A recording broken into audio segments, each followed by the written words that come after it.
یک گروه 9 نفری به شمول 2 طفل انتحاری از مخالفین دولت در ولسوالی برکه ولایت بغلان به پروسه صلح پیوستند.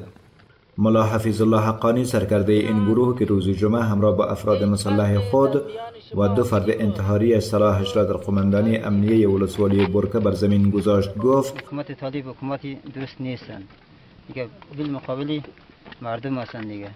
از مردم فقط نان بازور میخورن دیگه، کاری که هر چیزی که داشته باشند بازور از پیشان میگیرن دیگه، کار غیر قانونی را انجام میدن دیگه.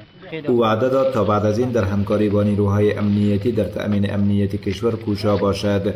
محمد علی قماندان امنیه ولسوالی برکه که ملا حفیظ الله حقانی را یکی از افراد کلیدی قبلی طالبان در ولسوالی برکه میداند میگوید با آمدن حفیظ الله حقانی، گنده چشمه، صاحب فلول، دره سای هزاره، گذرگاه نور، یا که تقریبا گذرگاه نور هم یک ولسوالی است که با ولسوالی برکه مرز می باشه.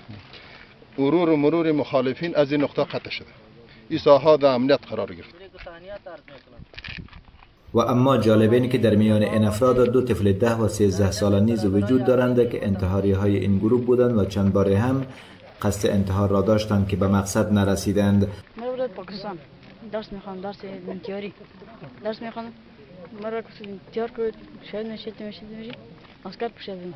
چند پیرامون برکه اینجا جوجه شدیم. شور آمده شور برکه ندانستیم پس رفتیم. 2 پیرامون شهر برکه پس رفتیم. اما رهبری طالبان تا هنوز در مورد این افراد تازه تسلیم شده ایشان ابراز نظری نکردند.